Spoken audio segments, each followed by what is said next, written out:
Sir, on Iran, the Supreme Leader today said that U.S. attack could spark a regional war. Do you have any response to that, sir? Why wouldn't he say that? Of course you're going to say that, but we have the biggest, most powerful ships in the world over there, very close, a couple of days, and hopefully we'll make a deal. If we don't make a deal, then we'll find out whether or not he was right. Donald Trump has dismissed Iran's Supreme Leader Ayatollah Ali Khamenei's warnings. Khamenei had warned Donald Trump against any American attack on Iran after Washington deployed USS Abraham Lincoln and other warships in the Arabian Sea. This gentleman keeps claiming that we have brought warships to the region and done this or that. I think you shouldn't scare the Iranian nation with such things, as it won't be affected by such remarks. It doesn't fear rightful confrontation. We are not the instigators, and we do not seek to attack any country, but the Iranian nation will deliver a firm blow to anyone who attacks or harasses it. The Americans must be aware that if they wage a war this time, it will be a regional war. Tensions between the United States and Iran have escalated after violent anti-Khamenei protests erupted last December. According to U.S.-based human rights activists news agency, at least 6,713 people have been killed and over 49,500 people detained. On January 21, the Iranian regime put the death toll at a far lower 3,117, claiming that 2,427 were civilians and security forces, labeling the rest as terrorists. Trump has laid out two red lines for military action: the killing of peaceful protesters or the possible mass execution of those detained in Iran's crackdown on protests. He has also been discussing Iran's nuclear program, which Washington negotiated over with Tehran in multiple sessions before the 12-day Iran-Israel war last June. The U.S. military carried out airstrikes on Iran's 3 nuclear facilities in Natanz, Isfahan, and Fordow during the 12-day conflict. Could you give us an update on where your thinking is right now with Iran, if you have made a final decision on what you want to do? I mean, I certainly can't tell you that, but we do have very big, powerful ships heading in that direction, as you know. I can't tell you, Okay. But I hope they negotiate something that's acceptable. Saudi Arabia's defense minister reportedly said that if the U.S. backs off a strike, that will only embolden Iran. What's your reaction to that, sir? Well, some people think that, and some people don't. And you could make a negotiated deal that would be satisfactory with no nuclear weapons. They should do that, but I don't know that they will. But they are talking to us, seriously talking to us. Trump, on Saturday, shared a video on Truth Social, claimed it showed heavy security deployment in Tehran. As tensions over a possible U.S. military strike against Iran continue to rise, conflicting signals are emerging from Tehran and Washington, mixing threats, explosions, and talk of diplomacy. On Saturday, President Donald Trump reshared video on social media that he claimed showed a heavy security deployment in Tehran. The footage appears to show police or security forces positioned along city streets, though the video cannot be independently verified. Iran's ongoing internet blockade has made it nearly impossible to confirm events on the ground. The timing of Trump's post coincided with a wave of deadly explosions across Iran.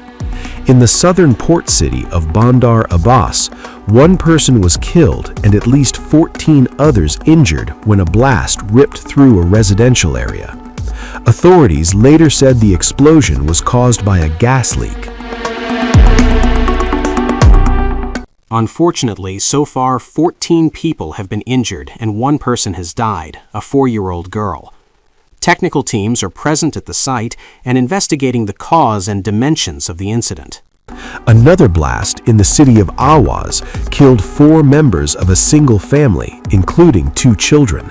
Officials again blamed a gas leak as fears and speculation spread online. Despite the unrest, Iranian officials signaled that diplomacy may still be alive.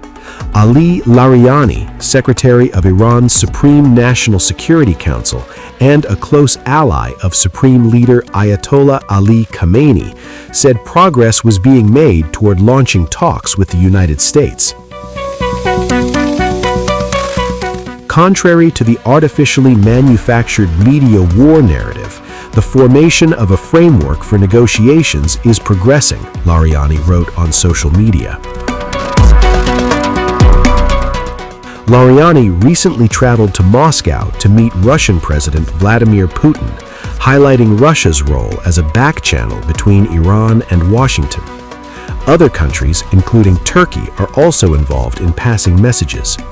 President Trump, however, struck a skeptical tone. Speaking to Fox News, he said Iran is negotiating but questioned whether talks would succeed, referencing past failed efforts to dismantle Iran's nuclear program.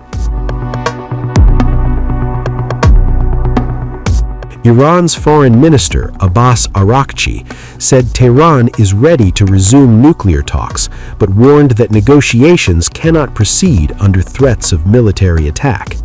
For now, Iran and the U.S. remain locked between confrontation and cautious diplomacy. The standoff continues.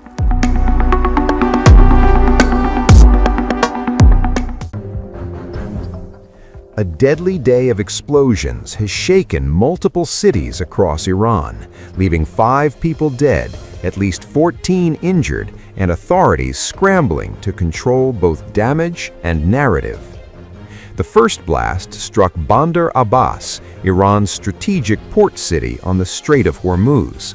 According to Reuters, 1 person was killed and 14 others were injured when an explosion ripped through a residential building.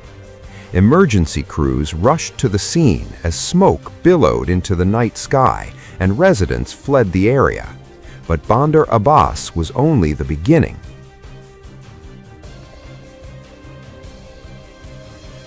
Another deadly explosion rocked the city of Avaz. Iranian officials confirmed that 4 members of the same family, a father, a mother, and their 2 children, were killed when a blast destroyed a 4-unit building in the Kianshar neighborhood. Iran International, citing the city's fire department chief, reports the explosion was caused by a gas leak. As fear spread, reports emerged of additional explosions, this time in Karaj and in the Parand neighborhood of Tehran. Authorities moved quickly to deny escalation. The governor of Robat Karim County dismissed reports of an explosion in Parand, saying the thick smoke seen across the area came not from a blast, but from burning dried reed beds along the Shur River. He insisted there was no cause for concern, calling the incident an environmentally harmful fire now under investigation. Speculation, however, surged online. Early social media claims suggested the blast in Bandar Abbas may have targeted Iran's powerful Islamic Revolutionary Guard Corps, specifically its naval arm.